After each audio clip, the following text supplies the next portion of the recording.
Bonjour à tous et bienvenue dans ce nouveau podcast Sois visible. Dans ce podcast, on parle de visibilité, d'entrepreneuriat, de leadership, mais pas seulement. On parle aussi de couple, d'amour de soi et de toutes ces choses qui font qu'on est visible, qu'on se sent visible, qu'on est aligné et qu'on se sente aligné dans notre vie.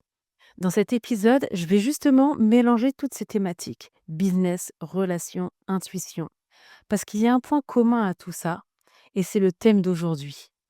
Arrête de forcer dans tous les domaines de ta vie. Arrête de forcer. C'est une leçon que j'ai appris récemment et que j'aimerais te partager. Alors, on oublie trop souvent qu'on est des êtres vivants. Donc, de manière logique, en tant qu'être vivant, on fonctionne comme le cosmos dans lequel on est, c'est-à-dire comme la nature. On fonctionne par saison, par cycle. Il y a des temps d'évolution, d'expansion, de feux d'artifice, d'action, de créativité, de feu tout simplement. Et il y a des temps d'involution, de retour vers soi, de repli, de calme, de silence. Alors, quand je dis involution, je fais vraiment la parenthèse à ne pas confondre avec stagnation. La stagnation, c'est l'arrêt total des choses. La stagnation, une eau stagnante, c'est une eau qui a cessé d'avoir le moindre mouvement. C'est la mort finalement. Alors que l'involution, ça reste fertile, OK? C'est le temps où, les racines se nourrissent, où l'invisible prépare le visible. Alors effectivement, d'une vue extérieure, effectivement, heu, comment dire? Lorsqu'on n'est pas habitué à ça, on peut avoir l'impression justement qu'il ne se passe rien et j'ai été, vraiment dans ce cas et à un moment de ma vie où je ne supportais pas le vide.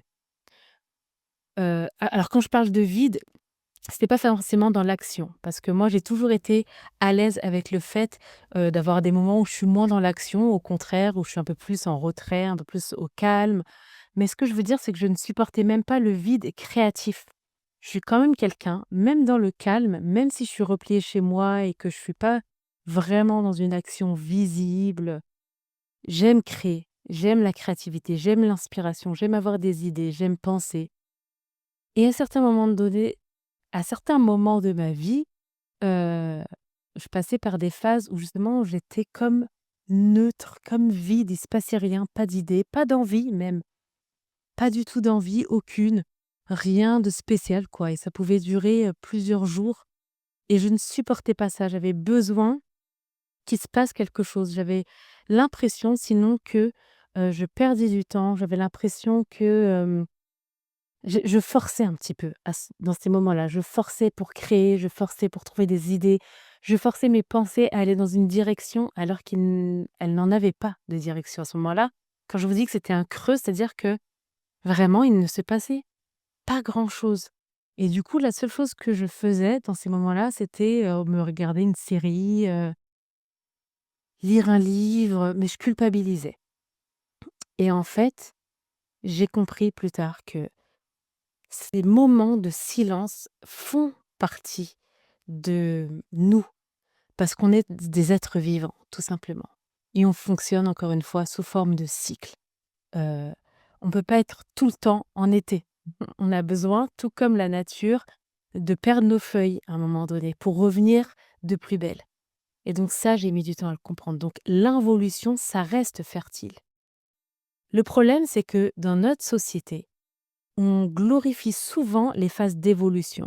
On croit qu'il faut être productif, inspiré, créatif, 365 jours par an, sauf éventuellement le week-end et le soir. Là, on se laisse un petit break.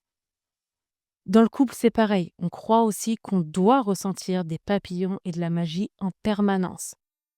Et dès qu'on sent un vide, on panique. Alors que dans un couple, c'est comme ce que je viens de dire aussi pour le reste, il y a des phases de passion, d'excitation, de papillon. Il y a des phases plus calmes, où l'amour s'approfondit, devient plus stable, plus enraciné. Et si on a la patience de traverser ces cycles, les papillons reviennent, la passion, la magie reviennent, peut-être sous une autre forme, mais ça revient toujours, c'est un cycle. Voilà, peut-être pas comme au début, mais des fois même encore plus fort. Parce que cette fois, ça se pose sur des racines solides. Le problème, c'est qu'aujourd'hui, à la première baisse d'intensité dans tous les domaines de notre vie, on panique. On croit que c'est fini, alors qu'en fait, c'est juste une respiration. C'est juste une respiration naturelle. Et si on accepte ça, l'amour devient plus beau encore que dans ses débuts. Encore une fois, c'est comme la nature. Si tu arraches des racines pour vérifier si ça pousse toujours, qu'est-ce que tu fais? Tu tues la plante en question. Mais si tu respectes la saison, si tu as confiance en ces racines, en fait, même si tu ne les vois pas pousser, si tu as confiance que même sans les voir, il se passe quelque chose sous terre, tu attends, tu patientes et tu sais que ça va refleurir encore plus fort. C'est pareil dans la créativité. On croit qu'on doit toujours avoir des idées, toujours produire, toujours être inspiré. Mais non, il y a des moments de vide et c'est normal. Ce vide, c'est pas un problème, c'est même une étape nécessaire. Est-ce que ça t'est déjà arrivé de bloquer, de buter sur une tâche? Tu as envie de faire quelque chose, tu as envie de créer un contenu, tu as envie de créer quelque chose, tu as envie de bosser sur un projet, mais tu butes, tu n'as pas d'inspi, tu te sens fatigué, tu pas envie. Ça vient pas, en fait. Tu te lèves le matin, en forme et motivé, tu t'assois à ton bureau, tu te mets à bosser et là, ça ne vient pas. Tu n'y arrives pas, tu bloques. Dans ces moments-là, ça sert à rien de forcer. Pourquoi? Parce qu'en fait, nous sommes des êtres vivants, comme je le disais tout à l'heure, mais on est fait de quelque chose qui est magique, qui s'appelle l'intuition, le ressenti. Et quand on apprend à utiliser cette intuition, on avance beaucoup plus vite qu'en essayant de faire du forcing. La seule chose, c'est que en fait, ça nous demande, d'être inconfortable sur le fait que les choses ne vont pas forcément se passer de la façon dont on l'avait prévu. Et c'est ce qui nous embête, nous, les êtres humains. Parce que quand on a une idée en tête, on a envie souvent que ça se passe comme on l'a prévu. Si tu te réveilles le matin avec l'idée d'avoir terminé une tâche précise avant midi, tu veux avoir terminé cette tâche précise avant midi. Et ça, c'est une excellente chose. Là où ça devient une chose moins, comment dire? Moins, productive, c'est lorsque tu butes alors que tu te rends bien compte que ça fait 2 heures que tu es dessus et que tu n'as pas avancé, mais que tu ne veux pas lâcher parce que tu te dis: «Je me suis dit que je le ferais et que je finirais avant midi, donc je ne lâche pas». Ça, c'est une erreur. Pourquoi? Parce que si tu t'arrêtes 2 secondes et que tu te demandes de manière, heu, de manière détendue, en lâchant prise: «Qu'est-ce que là, mon cœur me dit de faire?» Parfois, tu avances beaucoup plus vite. Je vais donner un exemple concret. Ça m'est déjà arrivé, moi, par exemple, j'avais prévu de créer une vidéo, mais j'avais pas d'inspiration. Il y a rien qui sortait, il y a rien qui venait, aucune créativité et je reste bloquée dessus parce qu'il faut que je sorte cette vidéo. Mais il y a pas une idée, pas une phrase et en même temps, ce jour-là, je suis là à bloquer, à ne pas avoir d'idée, mais en même temps, à côté, j'ai une envie inexplicable de faire une pause et juste d'aller au cinéma. De chiller et d'aller au cinéma. Et là, dans ces moments-là, il y a 2 voix qui nous parlent. La voix du: «Non, tu t'es dit que tu devais faire ça, va au bout et continue» et tu as la voix du: «Bon allez, lâche prise, tu as envie d'aller au cinéma, fais une pause et va au cinéma». Ce que je préconise et je vous demanderai juste de l'expérimenter, de ne pas m'écouter sur parole. Tout ce que je vous dis, à chaque fois que je vous, parle de certaines choses, moi, la seule chose que je vous demande, c'est avant de dire: «Non, ça ne marche pas» ou «Non, moi, je suis pas comme ça» ou «Non», juste expérimenter, tester de votre côté et ensuite décider si oui ou non, c'est quelque chose que vous pouvez, ajouter ensuite dans votre manière de faire au quotidien. Quand on a cette petite voix qui nous dit, «Stop, là, fais autre chose». Alors je vous raconte cette petite anecdote. Moi, pour le coup, c'était donc d'aller au cinéma à ce moment-là. J'ai écouté cette petite voix, j'ai lâché prise. C'était pas facile, hein. Il y a quand même la culpabilité de tu un peu feignante, hein, tu un peu paresseuse, t'es pas pro, c'est pas bien, t'es pas fiable. Il y a cette petite voix qui me dit quand même: «Reste là, sur ton ordinateur, crée ce que tu dois créer». Mais à un moment donné, j'ai lâché prise et je suis partie au cinéma. Et en fait, ce qui s'est passé, c'est que en allant au cinéma, en regardant ce film, il y a eu une phrase qui m'a inspirée. Une phrase qui a répondu à toutes les questions que je me posais quand je butais devant mon ordinateur. À ce moment-là, toute la créativité est arrivée. À ce moment-là, je suis ressortie du cinéma avec 10 fois plus d'énergie et d'idées que si j'étais restée à me battre devant mon ordinateur. C'est pour ça que je dis: «Quand tu forces, tu bloques», en fait. Parfois, quand tu forces, tu bloques. Je fais vraiment la nuance entre être, discipliné et aller au bout de ce qu'on veut faire, c'est important. De pas, se laisser aller à toutes les distractions, évidemment, mais sachez reconnaître la différence entre, la discipline et le forcing. Et à partir du moment où on arrive à faire la différence entre les 2, je pense qu'on débloque beaucoup de choses dans sa productivité. Donc lâcher, ça ne veut pas dire attendre sans rien faire. On n'est pas spectateur de la vie, on est coacteur avec elle. Et en fait, faut juste entendre ce fameux, go. Faut juste entendre ce fameux go parce que quand le go, il vient, c'est le moment d'agir. Parfois, on est bloqué encore une fois devant son ordinateur et tout d'un coup, on ressent en soi, dans notre cœur, un go qui nous dit: «Envoie un message à telle personne». Un go qui nous dit: «Prends ce billet d'avion». Un go qui nous dit: «Lance ce projet même si tu as pas toutes les réponses». Un go qui nous dit: «Fais ci, fais ça» et cetera. Et dans la vie, de manière générale, il y a des moments où on sent un go, on sent quelque chose qui nous dit: «Va dans cette direction, déménage dans cette ville, contacte cette entreprise, contacte cette personne». Ça, ce sont des fortes intuitions qui, si on les écoute de manière prompte et rapide, donneront toujours du fruit, seront une semence qui donnera du fruit à un moment ou un autre. Pas forcément au moment où on a planté la graine, pas forcément au moment où on a envoyé ce fameux message, pas forcément au moment où on a fait cette fameuse action. L'action, c'est la graine qu'on sème. Mais toute graine, pardon, semée finit par donner du fruit. Donc à partir du moment où on est prompte, rapide à écouter cette intuition, il se passe toujours des choses. Mais souvent, ce qui se passe, c'est que quand le go, il arrive, c'est là où on commence à douter. C'est là où on se pose 1000 questions. Oui, mais si.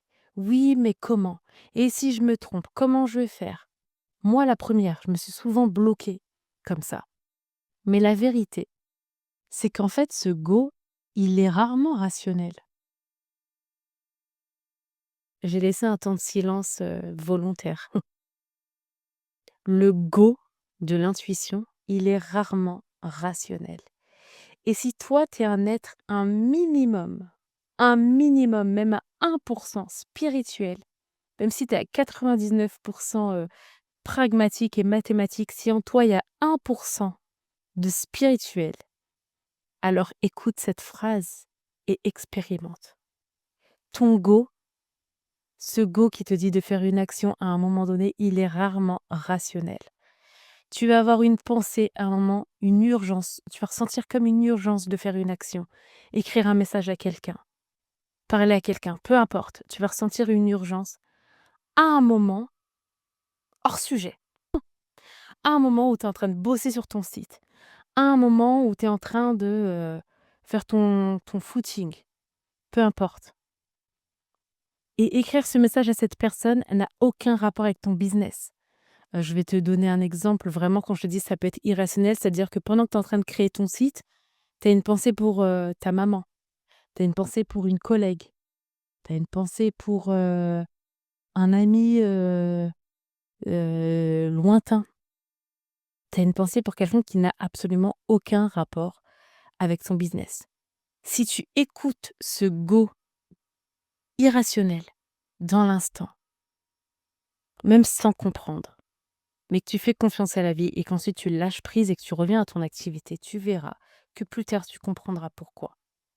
Donc voilà, moi, en fait, on me dit souvent: «Sandra, c'est incroyable», enfin, les gens parfois ont l'impression que dans, ce que je fais, les choses sont réfléchies d'avance, sont calculées d'avance, que j'ai une stratégie en tête et en fait, souvent quand on me dit ça, je réponds: «Absolument pas». Ça me fait sourire, en fait. Parce que la vérité, c'est que ma vie entière, elle est guidée par la foi et l'intuition au jour le jour. Alors évidemment, j'ai une vision, une grande vision, j'ai un objectif, lointain, qui me motive, qui est mon pourquoi, qui est mon grand pourquoi. Mais cette vision, cette grande vision, cet objectif, j'y pense pas tous les jours. Parce que si je le faisais, je passerais mon temps à me demander comment je fais pour y arriver. Par où je dois passer, quelles décisions je dois prendre et j'aurais peur de prendre certaines décisions en me disant: «Oui, mais si je fais ça, ça va m'éloigner de» et cetera. Donc je fonctionne pas comme ça. Oui, j'ai une vision, oui, j'ai un objectif à long terme, j'ai quel je sais, plus ou moins ce que j'aimerais avoir accompli, ces prochaines années, mais au jour le jour, je suis mon intuition, j'écoute mon cœur. Dès le matin, je me dis: «OK, là, qu'est-ce que ton cœur te dit?» Même si j'essaie quand même d'avoir, des tâches précises à faire, mais l'un n'empêche pas l'autre. On peut avoir des tâches précises, d'un planning précis et tout en étant attentif à sa voix intérieure qui peut nous mener à faire un petit détour qui finalement paraît être un détour, mais est en fait un raccourci. Et ça, c'est vraiment important. Parfois, certains détours qui paraissent être des détours sont finalement des raccourcis. Moi, c'est ce que la vie m'a appris et continue de m'apprendre. Ce matin, j'écoutais, justement une interview d'Harry Roselmack, le présentateur, de 7 à 8, qui disait qu'il a toujours su qu'il voulait être journaliste. Toujours, toujours, toujours. Parce qu'il aime, il est très curieux et voilà. Un jour, TF1 lui propose de présenter la météo, cette grande chaîne qui fait rêver, je pense, quand on veut faire le métier qu'il voulait faire. Pour tout le monde, c'est une opportunité en or, mais lui, son intuition lui a dit non. Donc il a refusé. 6 ans plus tard, la même chaîne l'a rappelé et il explique que cette fois, c'était pour présenter justement 7 à 8. Il dit, de manière certaine, que s'il avait accepté la météo, il aurait sans doute été enfermé dans cette case.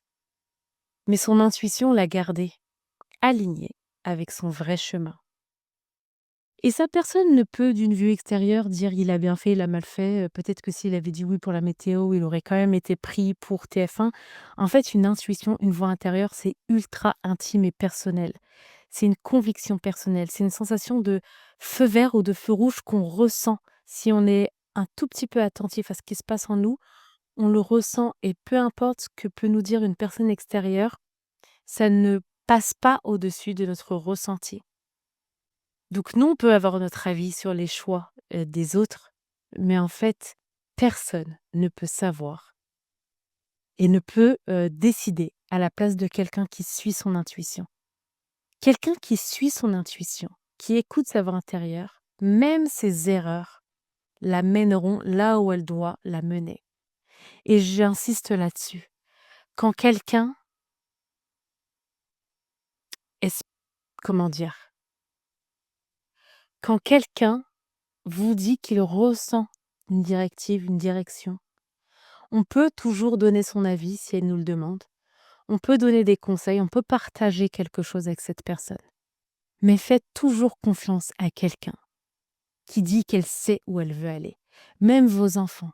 Si votre enfant dit qu'il sait où il veut aller, en tant que parent, effectivement, on a envie de surprotéger, on a envie d'alerter, on a envie de dire oui, mais c'est plus compliqué que, fais attention, c'est pas si simple, etc. S'il vous plaît, faisons confiance à l'intuition de nos enfants. Soyons là comme des sentinelles qui veillent, mais pas qui emprisonnent.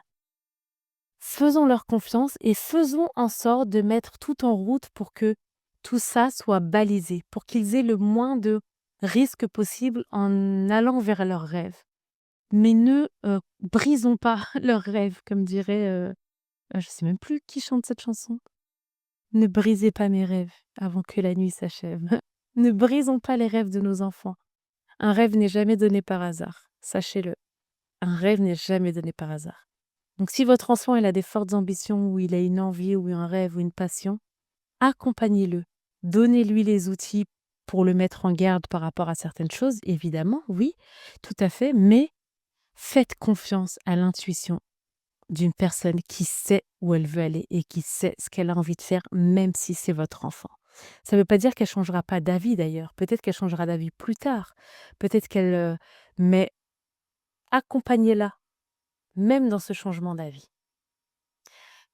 Donc voilà, retiens juste une chose, la vie n'est pas une ligne droite. Elle est faite de cycles, de saisons. Il y a des moments de feu d'artifice, il y a des moments de repli. Ces moments de repli, ce ne sont pas des échecs, ce sont des racines invisibles qui préparent la suite. Alors ne rationalisons pas toujours tout. Ma phrase a été très longue, mais voilà, on est très rationnel souvent.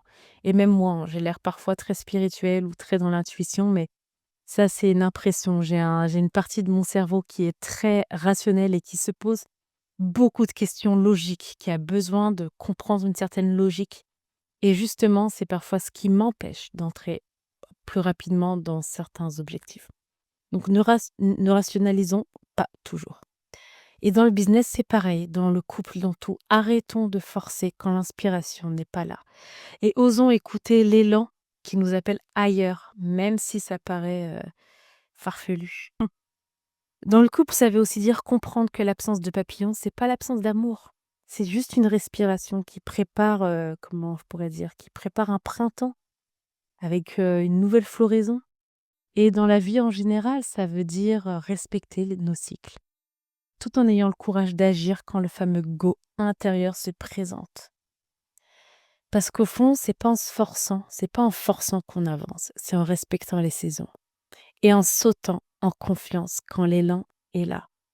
Quand tu forces, tu bloques. Quand tu lâches, tu trouves. Et j'ai envie de finir avec une phrase que j'ai dit récemment sur mon compte Instagram, qui est, si je me souviens bien, c'est en sautant en confiance que le filet de sécurité de la vie peut se déployer. En d'autres termes, aide-toi et le ciel t'aidera. Fais un pas en confiance et tu verras que les solutions arriveront en route. Voilà pour le podcast du jour. J'espère que ça t'aura inspiré. N'hésite pas à me suivre sur mon compte Instagram Sandra Brandon et je te dis à très bientôt pour un nouveau podcast.